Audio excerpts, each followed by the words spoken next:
नमस्कार, मैं प्रिया। आप देख रहे हैं लोकल 7 न्यूज। गौर करते हैं आज की खबरों की और कुछ फटाफट अंदाज में। धर्मनगरी कुरुक्षेत्र पहुंचे सांसद दीपेंद्र हुड्डा ने कांग्रेस जिला कार्यालय का किया विधिवत उद्घाटन। कहा, कार्यकर्ता मजबूती से विपक्ष की भूमिका निभाए। सांसद ने कहा, किसानों पर दोहरी प्राकृतिक प्रशासनिक मार, इसलिए सरकार धान पर 1000 प्रति क्विंटल मुआवजा दे। धर्मनगरी कुरुक्षेत्र पहुंचे सांसद दीपेंद्र हुड्डा ने कांग्रेस जिला कार्यालय का विधिवत उद्घाटन करने के उपरांत कहा कि कार्यकर्ता मजबूती से विपक्ष की भूमिका निभाएं। उन्होंने कहा कि कांग्रेस संगठन मजबूती फोकस वर्ष है, जिसके लिए शीर्ष नेतृत्व का धन्यवाद, क्योंकि उन्होंने संगठन का विस्तार किया है। दीपेंद्र हुड्डा ने कहा, राहुल गांधी को धमकी देना गंभीर विषय है और भाजपा शीर्ष नेतृत्व पर इस संज्ञान लेना चाहिए। सांसद ने कहा, किसानों पर दोहरी प्राकृतिक व प्रशासनिक मार, इसलिए सरकार धान पर 1000 रुपए प्रति क्विंटल मुआवजा दे। उन्होंने कहा कि वर्तमान में पंजाब से ज्यादा मुआवजा मिल रहा है, जो सरकार गलत है। वो भाजपा द्वारा कांग्रेस खत्म हो गई है, पर टिप्पणी करते हुए कहा कि ये यानी भाजपा नेतृत्व प्रदेश की हालत को संभाल ले, कांग्रेस शीर्ष नेतृत्व खुद कांग्रेस को संभाल लेगा। हमारे विधायक आदरणीय मनदीप चड्ढा जी, हमारे पूर्व सांसद कैलाशो चैनी जी, पूर्व मंत्री बलबीर सिंह जी और हमारे पूर्व सीपीएस पूर्व विधायक सुल्तान सिंह जी, सभी कांग्रेस पार्टी के सभी कार्यकर्ताओं ने सब मिलकर जो आज कुरुक्षेत्र कांग्रेस कमेटी का जो कार्यालय का जो एक शुभारंभ उद्घाटन, इसमें कार्यालय का भी और हमारे जिला अध्यक्ष मेवा सिंह जी के कार्यकाल का भी आप मानिए कि आज एक तो इस अवसर पर हमने सबने उनको शुभकामनाएं दी और सभी कांग्रेस के कार्यकर्ता मजबूती से कुरुक्षेत्र के अंदर विपक्ष की भूमिका निभाने का के लिए मेवा सिंह जी के नेतृत्व में, सभी विधायकों के नेतृत्व में, सभी नेताओं के नेतृत्व में हम लोग सभी प्रयासरत रहेंगे। ये संकल्प यहाँ लिया है। मेरी पूरी खुशी की बात है कि कांग्रेस के संगठन की आप बात करते थे कि संगठन सर्जन जो अभियान कांग्रेस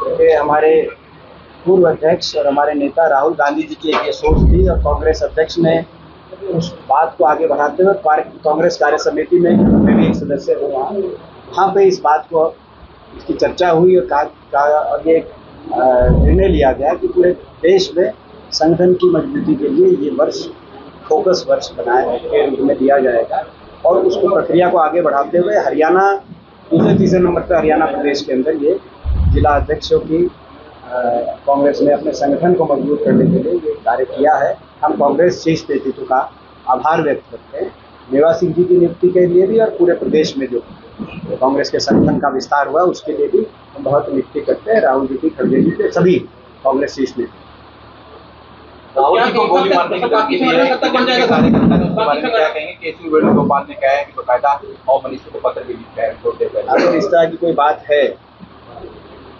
तो मैं समझता हूँ एक गंभीर विषय है और इस पे स्वाभाविक रूप से देश के गृह मंत्री जी को इसका संज्ञान लेना ही चाहिए, देश की सरकार को लेना चाहिए। वो नेता विपक्ष हमारे देश के संविधान में कुछ पद ऐसे होते हैं जो जिनका एक बहुत बड़ा स्थान है और अगर इस तरह की बात किसी ने कही है तो उसका संज्ञान लेना चाहिए।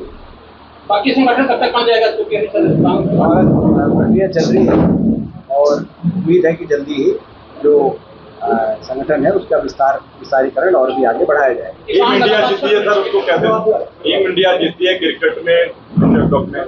देखिए, हम बधाई देते हैं, भारत की क्रिकेट टीम को बधाई देते हैं और भारत की जो क्रिकेट टीम है वो भी मैं समझता हूँ कि हमेशा तिरंगे को ऊंचा रखने का काम भारतीय क्रिकेट टीम ने हमेशा किया है और विशेष रूप से जिस तरीके से एक अनबीटन रिकॉर्ड रहा, 7 मैच जीते और पाकिस्तान को 3 बार रौंदा हमारी टीम ने और कल का मैच में 1-2 बार ऐसे दिखा कि थोड़ा अंडर प्रेशर है, लेकिन अंडर प्रेशर भी बहुत अच्छी तरह परफॉर्म किया। विशेष तौर पे कल के मैच के लिए जो हमारे बल्लेबाज दीपक वर्मा और हमारे गेंदबाज कुलदीप तिलक वर्मा, हमारे बल्लेबाज तिलक वर्मा और किसान क्या करेगा? प्रदर्शन नहीं करे तो क्या करे? सरकार ने पहले तो जब प्राकृतिक मार का और प्राकृतिक मार नहीं, हमने पहले कहा आपको याद होगा गुला चिकावा के अंदर मैंने जो बात की थी, एक बात रही थी जो सारे पत्रकारों ने अखबारों में उसको टेकअप नहीं किया कि प्राकृतिक मार नहीं थी, ये प्रशासनिक मार थी हरियाणा में। लेकिन उसकी वजह से बाढ़ग्रस्त, जल भराव, फसलों का इतना व्यापक खराबा हुआ, लेकिन कोई स्पेशल गिरदावरी नहीं, कोई अलग से कोई स्पेशल मुआवजे की कोई डिक्लेरेशन नहीं, केवल क्षतिपूर्ति पोर्टल खोलने के अलावा कोई जवाब नहीं। और उसके बाद अब क्योंकि यील्ड कम हो गई नमी की वजह से, हमेशा यूपीए के समय बोनस डिक्लेयर हो जाता था, कभी भी कोई ऐसी स्थिति बनती थी। अब ना कोई बोनस डिक्लेयर, सरकार की तरफ से हमारी मांग है कि मुआवजा तो सरकार को देना ही चाहिए था, 50,000 रुपये प्रति एकड़ का हमारी मांग रही थी, जो सरकार देने में सरकार ने नहीं दिलाया मुआवजा। कम से कम बोनस 1,000 रुपये प्रति क्विंटल बोनस देकर जो किसान के जख्म है उन पर मलहम लगाने का कार्य हो। इस चीज़ों में किसान को प्राकृतिक और प्रशासनिक दोनों आपदाओं का सामना करना पड़ा। केंद्रीय मंत्री मनोहर लाल कह रहे हैं कि इनके समय में बोनस को लेकर बात की गई थी, आपके बयान में कह रहे हैं कि इनके समय में 2-2 रुपए के चेक मिलते थे, वो अपने कार्यकाल को भी याद रखना है। ये हाँ, तो बताएं खट्टर साहब उस आदमी को लाए जिसको पूरे 1 एकड़ के खराबे के 2 रुपये मुआवजा मिला हो, और हमारी नहीं, हमसे पहले जितनी सरकारें रही हों, क्योंकि प्रदेश सरकार का मुआवजे का रेट तय होता है। आज़ादी के समय भी मुआवजा 2 रुपये, आज़ादी के बाद भी 2 रुपये प्रति एकड़ नहीं था। खट्टर साहब आज़ादी के बाद से लेकर अब तक कोई एक सरकार का आदेश दिखा दे या एक किसान ला दे जिसको 1 एकड़ में खराबे का मुआवजा 2 रुपये मिला हो। आज सरकार ने कोई एक भी ला दे। लेकिन दुर्भाग्य है मुआवजे की, जहाँ तक बात है, हमारे समय जब मुआवजा मिलता था तो पंजाब से दुगना मिलता था। 2014 तक हमारी कांग्रेस पार्टी की सरकार के कार्यकाल को मैं याद दिला दूँ। और अब हमारे समय मुआवजा 2013-14 में 10,000 था, जिसको बढ़ा के 12,000 की घोषणा की गई थी, लेकिन 10,000 आखिरी मुआवजा मिला था प्रति एकड़। जो उस समय पंजाब को मिलता था 5,000 प्रति एकड़ खराबे का फुल टोटल लॉस का मुआवजा। अब पंजाब की सरकार ने, क्योंकि डबल इंजन सरकार नहीं है, इनकी तो डबल इंजन और बढ़ना चाहिए, पंजाब कह रहे हैं कि 20,000 से कम मुआवजा देंगे नहीं, और हमारी शुरुआत हो रही है 7,000 से, 7 से तो एवरेज बैठ रही है 10,000। तो अब पंजाब से आधा।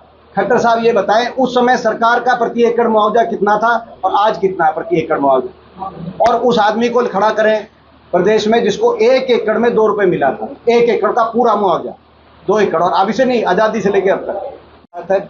बीजेपी बहुत झूठी पार्टी, ये मैं समझता हूँ केवल इस तरह के दुष्प्रचार करने में विश्वास रखती है, किसानों गरीबों के लिए काम करने पार्टी विश्वास नहीं रखती है। रजिस्ट्री और पेपरलेस निशानदेही का पोर्टल का लॉन्च करा है। मेरे ख्याल मैं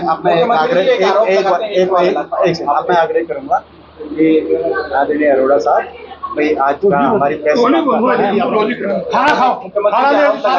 जो कांग्रेस पार्टी है 2 लोगों में सिमट के रहेगी, उसको लेकर बात और ये किसने कहा? हमारी पार्टी का मामला है। ये किसने? नायब सिंह जी ने कहा है। तो कांग्रेस पार्टी के तो नहीं, कांग्रेस पार्टी के तो 65 लाख बीजेपी के वोट आए, कांग्रेस के भी 65 लाख ही आए, 22,000 ही कम है। और कांग्रेस पार्टी के 5 सांसद आए, और भाजपा से ज़्यादा लोकसभा में वोट पड़ी हमें, बीजेपी के भी 5 ही सांसद हैं। तो ये जो है ये कह रहे हैं। और ये नायब सिंह जी ने अभी तो ये वाला बयान नहीं देखा, मैंने पहले देखा जब वो कह रहे थे इलेक्शन के बाद कि कांग्रेस खत्म होगी, विपक्ष खत्म हो गया। भाजपा के बराबर मत प्रतिशत मिला है हमें, लोकसभा में ज़्यादा था, विधानसभा में मात्र आधा प्रतिशत फर्क था। बराबर लोकसभा सांसद हैं, 37 विधायक है, आज तक का सबसे मजबूत विपक्ष का विधायक दल है। लोगों को जो उनके बराबर के उनके खिलाफ वोट पड़े हैं, उन लोगों को नकार के मैं समझता हूँ सरकार नहीं चलाई जा सकती। संविधान में सत्ता पक्ष और विपक्ष की बराबर की भूमिका है, और यहाँ तो बराबर का टक्कर का विपक्ष। विधानसभा नहीं चली पहले दिन। उनको चाहिए कि प्रदेश की हालात को संभालें, किसान को संभालें, लॉ एंड ऑर्डर को संभालें। कांग्रेस हमारी पार्टी है, हम कांग्रेस को आप संभालेंगे। तो ये थी आज की अहम खबर, वो हर जानकारी जिसे आपके लिए जानना बहुत जरूरी था। अगर आपके पास है कोई खबर, मुद्दा या सुझाव, तो आप हमें जरूर बताएं, हमें फॉलो करें सोशल मीडिया पर और देखते रहिए लोकल 7 न्यूज, क्योंकि खबर वही जो आपके करीब हो। मैं प्रिया आपसे लेती हुई इजाजत, नमस्कार।